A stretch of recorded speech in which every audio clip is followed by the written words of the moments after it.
I often think that science fiction as a genre is much too cynical, especially as of late, in the past few years. A lot of science fiction works seem to think that there's dystopic futures in our future that are imminent. And of course, there's exceptions. There's Star Trek and uh, Battlestar and Doctor Who and all that stuff, but in terms of written works, there's a whole lot of stuff written about dystopias. And this is part of that whole edginess mentality that I talked about way back when I talked about House of Cards. This whole Bronze Age of comic books edginess thing that's going on in society, where people think that everything's going to get worse and everything's going to end and yada yada yada. A whole lot of very cynical thinking, which I don't agree with, and I don't think it's rational to agree with it because there's literally no evidence to suggest that the world is going to end. If anything, evidence is suggesting that things are getting better. Technology has solved a whole bunch of problems. It's created new problems, but, given the trend, it's going to come up with a way to solve the new problems as well. Anyway, it's a whole issue, arguing whether or not the world is going to end. But this relates directly to our subject here, which is the nature of utopias. Because people seem to think that our future is one of dystopias, or at least that's what people are afraid of.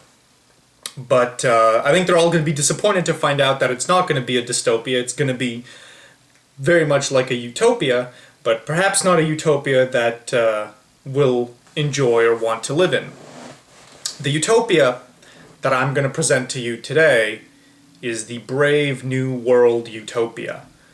Brave New World is a book written by Aldous Huxley. I don't actually remember when it was written. It's a great science fiction book. It's a classic. It's like on the top 10, one of the top 10 classics ever written. I think it's like the fifth spot by like the America's top 100 best classics. I'm not totally sure, but it's a very good book. I read it in high school, and it essentially presents a story of a totalitarian, not really authoritarian, but basically totalitarian, hyper-communist, hyper-regimented, hyper-structured society with a whole lot of very, very hedonistic culture.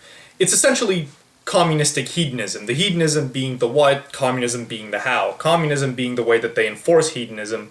Hedonism is essentially what people are doing. And I'm going to explain to you what it is briefly. And my conclusion, or at least the theme here overall is I do think that the Brave New World is a utopia. Using the definition that I'm using, which is that a utopia is a world that has happiness, or that maximizes happiness, or tries to maximize happiness. The classic definition of utopia, the Greek definition rather, is that the definition is a utopia is a world that is desired or has desirable near-perfect traits, and a dystopia is a world that is frightening or undesired. Now, I will say outright, Brave New World is not a desired utopia. This is not a utopia that I would want to live in, and I don't think it's a world that any intellectual, thinking individual would want to live in, or would want to create. Which is kind of strange how Brave New World even came to be within the world end, because the only people who can create a world like the Brave New World state are thinking critical thinkers, and why they would choose to create a world that they themselves wouldn't want to be part of is strange. But I don't think any critical thinker would ever want to be part of Brave New World. It's a very anti-intellectual world. It's a very anti-thinking world.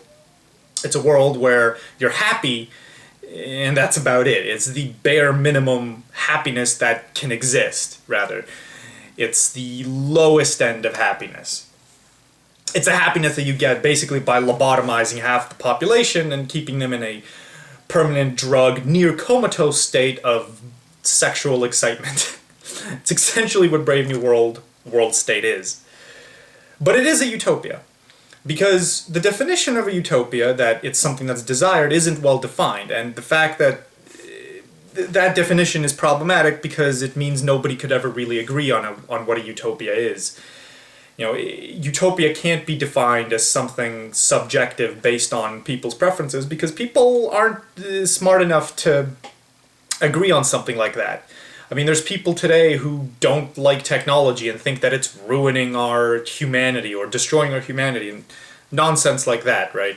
Whereas the reality is technology is the only saving grace that humanity has.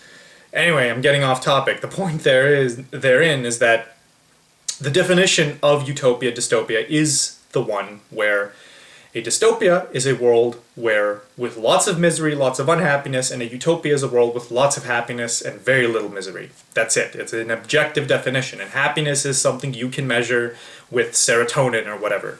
Talk to Sam Harris and neuroscientists if you want to know what the definition of happiness is. The point I'm going to make is that this is in fact a world that does maximize it. So let's talk a bit about the Brave New World. The Brave New World is governed by a world state, which is essentially a giant communist government that controls everything. It has 10 leaders that sort of manage 10 individual blocks of the world state and decide more or less everything that goes on, and I think the 10 of them have like democratic votes to make sort of big decisions about what to do with the world state. Most of the population doesn't do any of that. Most of the population is, they do very menial, very basic things and serve the world leaders. Now the world leaders are benevolent because they are conditioned to be benevolent. And I'll explain a bit more about that in a second. Alright, let's start off simply. There's no reproduction in the Brave New World. In the world state. There's no reproduction. Every embryo is, I think that they sterilize you before, like whilst you're an embryo. Human beings are hatched within these official factories called hatcheries that are located in big cities, and they basically construct embryos from some like preset, they have a bunch of host DNA and embryos, and they just take these embryos and make clones of them, and the clones are what they produce. So essentially it's just a society of clones, but there's a whole different bunch of clones, and so you're never looking at the same person, really. But there's a whole different, but it's essentially a cloning process. They take an embryos off the wall, off the shelf, and they clone that embryo, and they sterilize it to make sure it doesn't have any kids, and you'd essentially live, and you would be very youthful and good-looking until you're about 60 years old, where you would die. Now, of course, death isn't actually feared in this world. It's embraced because everyone's sort of convinced that everyone else is happy and everything's good. Why they don't eliminate death completely, because eliminating death is, of course, scientifically possible, I don't know, but it is something that they ought to do. Anyway, socially, there's 5 social castes that are called alphas, betas, deltas, gammas, and epsilons. The castes basically differ by the work that they do within society and their intelligence. The lower castes, the gammas, deltas, and epsilons, are actually tampered with. The embryos are tampered with by some sort of machine that stunts their neural development and makes them stupider. It literally artificially limits their IQ, so they are born with less intelligence than the alphas and betas. The alphas and betas have no tampering, they have completely natural neural development, and as a result they can have much higher IQs. The deltas, gammas, and epsilons, as a result, they do the menial stuff within society. They're, the physical work, the factory work, the maintenance, whatever, and the epsilons themselves, the 5th caste, they're like completely retarded. They definitely would have like sub 70 or sub 80 IQ or something very low, and they're made like that on purpose because their whole purpose is to do the very, very simplistic tasks that require no intelligence and only physical work. The alphas and betas are perfectly natural. They have no neurological tampering with, and they're essentially the highest social caste. Their lifestyle is not that different from the deltas, deltas, gamma. deltas, gammas, and epsilons, but their culture is slightly different in that they can have more intelligent conversations, I guess. So the alphas and betas, the upper castes, their jobs are essentially, intelligent jobs. For instance, the main character in the book, Brave New World, Bernard Marx, he's an alpha and he works within one of the hatcheries in London, and he has like a job that requires a lot of intelligence, and he manages the hypnopedic he manages the hypnopedic process that they manage over there. And, directors, managers, the world state leaders are obviously all alphas. The people who do writing are alphas. All these individuals that do any kind of work that requires intelligence are alphas. So you might automatically wonder, well, okay, if these are people who are basically intelligent like everyone else, how is it that they lack critical thinking? How is it that they lack art? How is it that they lack intellect? The reason is their entire culture is essentially engineered to be a hedonistic culture. Well, first of all, there's this hypnopedic thing that they do. It's like hypnotherapy. When their children are born or bred within the vat in the hatcheries, they are taken into these rooms where a machine using some kind of voice does hypnotherapy on them. It essentially whispers things into their ears whilst they're in a comatose state to subconsciously engineer them to behave in certain ways. And the hypnopedic thing, it encourages, it's what's responsible for their entire society. It basically tells them not to desire to have intellectual discussions or critical thinking. It tells them never to be alone. It tells them to always be in groups and to always socialize and to always fornicate, because I'll talk about their culture in a sec, but that's essentially all that they do. And it also engineers them to conform. There's very few people in this world that actually hate the world or don't want the world to work the way it is. Everyone is a conformist, more or less, with very few exceptions. There's a few characters in the story that aren't conformists. There's the main characters, but the reason they're not conformists is essentially a fluke. The reason that they aren't conformists is because the machine that were supposed to create them made mistakes. Bernard Marx, the main character, he is shorter than other alphas, and as a result he's sort of ridiculed and picked on. And the reason for that is because the machine that was building him in the hatchery screwed something up, or it accidentally tampered with his genetic code and made him shorter than others by a few inches still, but it totally killed his entire ego and made him a very cynical individual. And as a result, he ended up critiquing the world state. And he and his buddy Helmholtz ended up critiquing the world state. And what ended up happening with them is that they were exiled at the end of the story, because you can't have people who aren't conformists within the world state. The whole point of it is to be a conformist society. Which sucks, right? So let's talk about their culture, because that's really where things get interesting. There's no critical thinking, right? There's, the upper castes, alphas and betas, they're not stupid, but they don't do critical thinking either. The reason why is because they're engineered not to do it, and secondly is that they're socially encouraged not to do it, because the things that society does, it's very it's all very hedonistic. Only hedonistic endeavors are what's sort of expected of you, or what's socially acceptable. Everything else is a taboo. For instance, spending time on your own for prolonged periods of time is a taboo. Doing your work, that's something you have to do, and spending time with other people and socializing is a taboo. Being on your own is a taboo. Having intimate relationships with only one person at a time is a taboo. They have this entire policy of everyone belongs to everyone else, which means that you're basically supposed to sleep around. Whoever you are, you're always supposed to sleep around. That's just the norm. Everyone does it.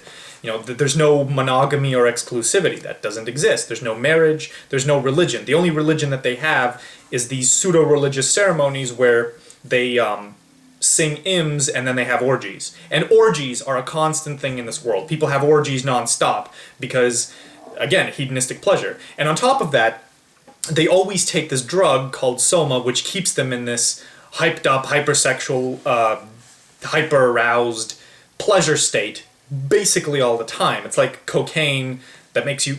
It's like cocaine and Viagra minus any of the side effects. Uh, and they basically take that stuff all the time because they're always encouraged to feel good and be on soma and hang out with people and have sex and have orgies and do all this kind of fun stuff. And when they're not doing that, they're just supposed to go to work and do whatever function that they are supposed to do. So they're never supposed to, there's no high society, there's no philosophy, there's no art, there's movies that are made, but the movies are essentially drug trips in and of themselves that you're supposed to take with soma and like the feelies or whatever, and you're supposed to have all these weird cosmic sensations while you're watching a movie, but there's no actual art, there's no intellectual, there's no scientific progress, there's no technological advancement or anything like that. Technology is kept at a stagnant state without any advancement. There's no art, there's no real, there might be sports, there's tourism, there's travel, there's orgies, and there's basically stuff like that. And if you're ever alone, then you're in trouble. You're not supposed to ever be alone. And the idea of fathering children is also a huge taboo. If they find out that you're someone who has fathered a child, they will like ostracize you from society because they think that that's a horribly heinous thing to do. So nobody has children, nobody ever does anything on their own. It's just a hedonistic world. It's essentially like porn. It's essentially take porn and imagine it to be what the world actually is. There's people who do their jobs, and outside of doing their jobs, they literally just have sexual encounters, and that's all they do. It's basically the entire society. Now, of course, all of this is maintained by the hypnopedic therapy stuff and the cultural engineering and the genetic engineering and the ostracization that sort of prevents people from ever stepping out of line. Now, there are certainly people that are a little quirky and a little different than others. For instance, there's this girl, Lenina, who enjoys having just one partner at a time, but even she's not, constant with that. She still sleeps around from time to time. People think she's weird for having one partner at a time. People think that it's good to have lots of partners. But here's the thing. So it's interesting because the way this world is so heavily structured, once anything deviates from this major, from this very strong structured standard, you're going to get huge problems. And this is what happens because Bernard Marx, just for being a little shorter than other people, because of his genetic screw-up, is completely cynical and completely different from everyone else in this world because he is looked at differently because he does not fit into this conformist category that they have for everyone. So that's just interesting. And as a result, he doesn't fit in and ends up leaving the society. Here's another thing. There's no hard work in this world. There's no arduous labor. Like you think with metropolises, the workers, the lower castes, they have to work hard and stuff. No, they don't have to do this. There's no hard work. People work the same hours, all the castes work the same hours, and they all have the same amount of time for leisure, which they spend basically doing soma and having orgies, and that's pretty much it. And loads of happiness. There's loads of happiness in this world because, again, soma is a drug that artificially increases your serotonin or whatever and gives you happiness. It's a happiness drug, right? So you have a happiness drug which keeps people happy. And there's obviously no desire to change your caste because people within their castes basically are happy all the time. The alphas and betas are happy within their castes, and they're happy that they're not in the lower castes, and the lower castes are too stupid to want to desire intelligence. It's the whole ignorance is bliss thing, and they're happy being in their caste. So essentially everyone's happy. Everyone's convinced that everyone's happy, at least. So there's no desire to go from one caste to another. Yeah. And so the only other thing about this world, really, is that there are reservations and islands that exist where they keep savages that have not conformed. And one of these reservations has, people that still practice religion, marriage, poetry, art, all that stuff. They have shittier technology and they live more difficult lives, but they have all individuality and virtue and integrity and all that stuff that you would want from people. And what actually ends up happening in the story is that some of the people within one of these reservations goes into the conformist world state and finds out what it's like and gets really upset. That's essentially the story. So the question here is, so first of all, this isn't even that bad. Like, you might think, oh, this is horrible, this hedonistic thing. But it's not that bad, because you could always leave it to go to an island where things aren't hedonistic and aren't communistic, conformist, the way they are in this world. You could always leave it and go to and be ostracized to a reservation or an island. They're not going to kill you. I mean, death is almost something that never happens. It only happens when you're 60, and that it's never something that happens it's never something, you're never murdered. It's something that happens naturally. You know, there's no suicide, there's no misery, there's no suffering. It's a pretty good world, all things considered. If you want to conform and live a hedonistic lifestyle, you can do that. If you don't want to do that, you can go off into a reservation and live your life there. It's going to be a shittier life because you're not going to have the technology, but it's still better than nothing, I guess. So it definitely qualifies as a utopia. At least that's what I'm going to try to prove, because, again, the question here is maximizing happiness. And this world certainly does maximize happiness. There's no question about whether or not it does that. It maximizes happiness by socially, culturally, genetically engineering its populace into believing that they're happy, and then force-feeding them drugs to the point where they literally are happy because the drugs make them happy. It's a very shallow form of happiness. It's a very unsatisfying form of happiness, I'd say. But again, if I grew up in this world, I would be one of these people, and I would love this happiness as much as everyone else, because I would just be engineered to enjoy it. The only way I can say that it's something bad is from my perspective here in this world, and from my perspective here, I can say that I value some things that are greater than just hedonistic pleasure. So that world would not actually be enjoyable. I'd want to live in another world where things like science and scientific progress and art are actual things, not just a world where everything's sort of conformist. And a world shouldn't really be conformist either. Like the world that we want, the utopia that we want, it shouldn't be a conformist, because, again, you can't have art if it's a conformist world. If it's a conformist world, everyone will create the same kind of art. You need people to be at least kind of different for there to be different kinds of works of art. I mean, I can consider myself a very creative, brilliant artist, but there are still so many ideas that I can't conceive of because I am me and not someone else. Like, another person who's just as creative as I am can themselves imagine and invent loads and loads of different kinds of works of art that I could never dream of, because that's them and their preferences and their experiences and their understanding of the medium at work, not my own. The point is, you can't have conformity and have good art and have different kinds of art. So that's a huge problem. So I would never want to live in this world. This would not be my ideal utopia. This would be like the last on the list of utopias that I would want to live in. But it certainly is a utopia, because, again, everyone's happy.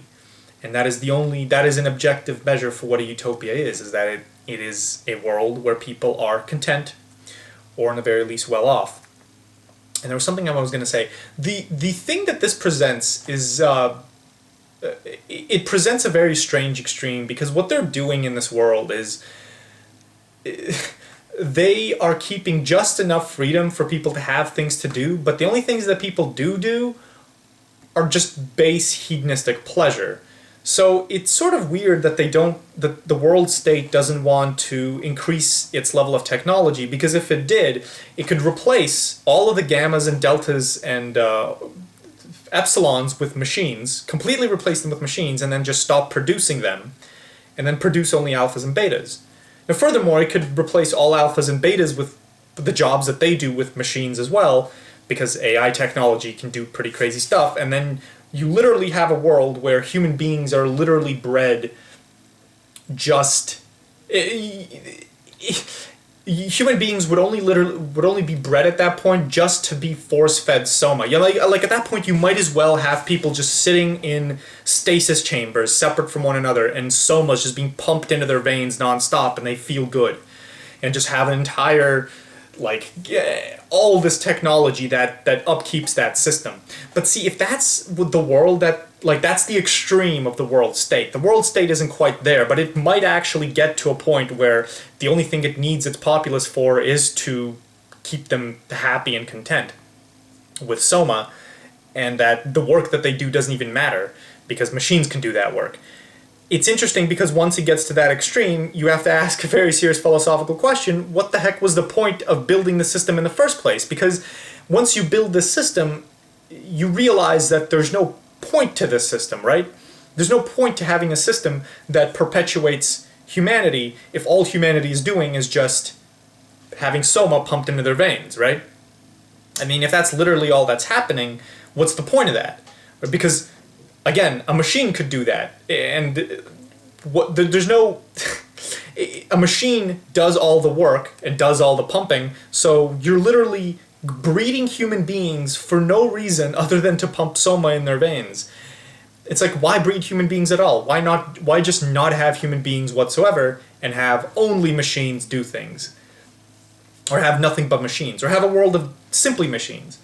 That's the strange, horrible truth of this world, is that it isn't going to last once the energy requirement... Eventually, I would imagine that the world state leaders, the 10 leaders, once they start having energy problems and they start looking for new sources of energy, they're going to realize, look, we don't need the deltas, gammas, and epsilons because we can replace them with robots. Then they're going to realize, look, we don't need alphas and betas either because we can replace them with robots.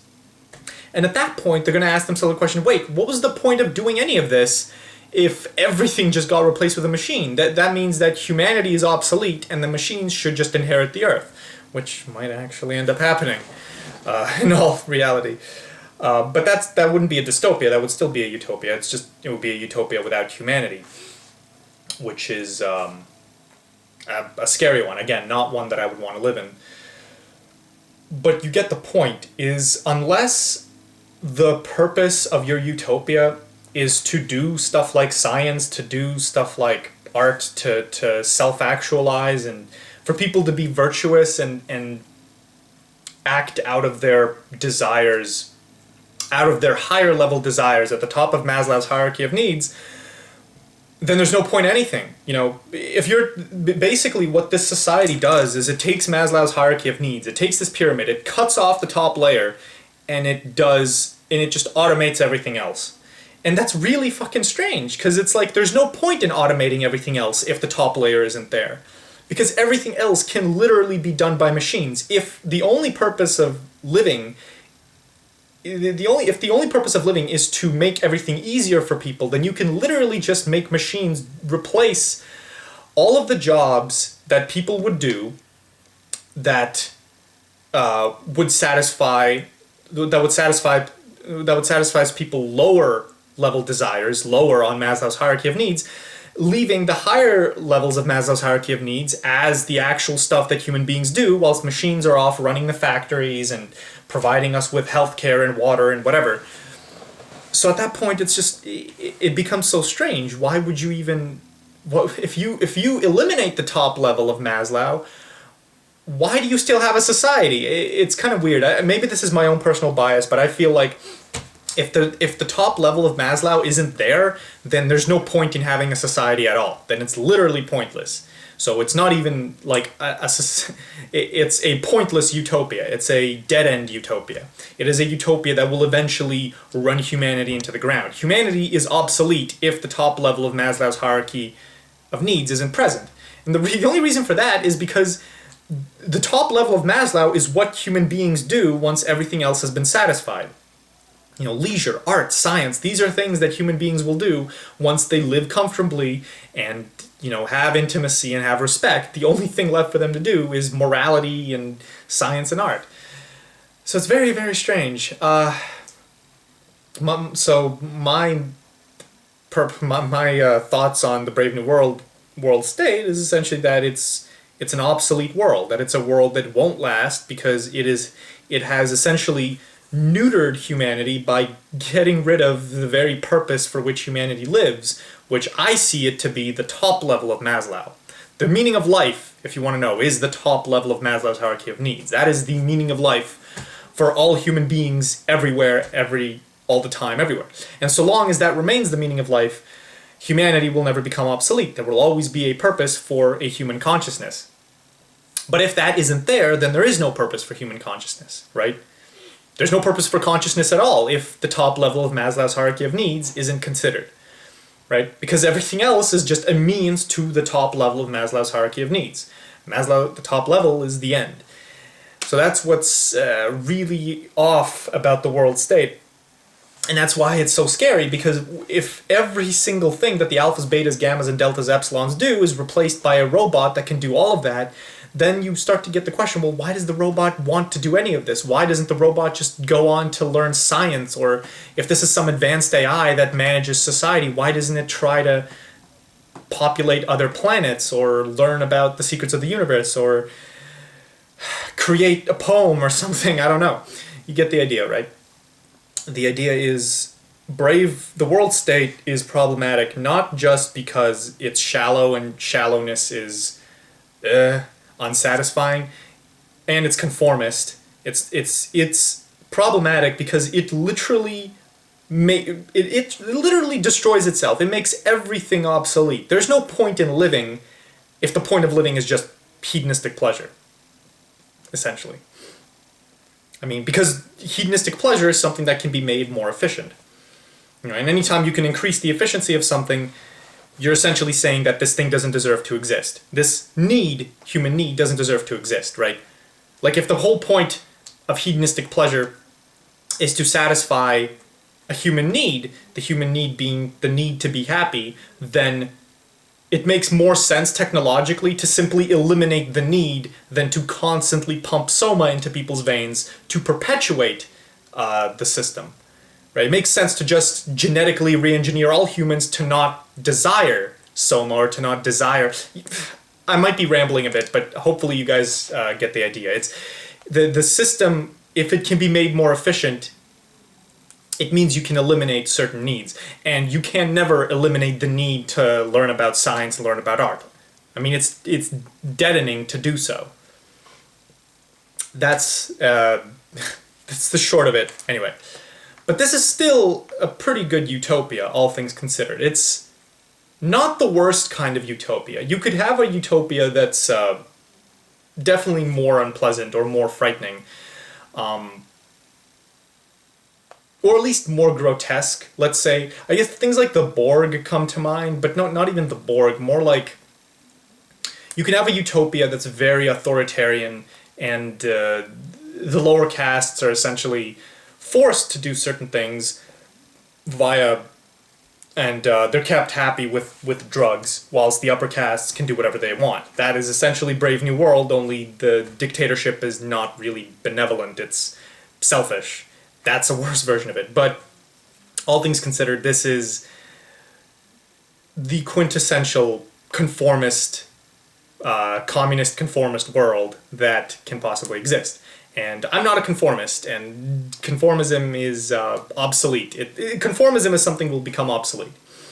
So, if it ever exists, it would become obsolete. So, the jury on this one, the conclusion play on this one is that it's a utopia, but it is not a utopia that we would want to live in. Hopefully that made sense, and cheers.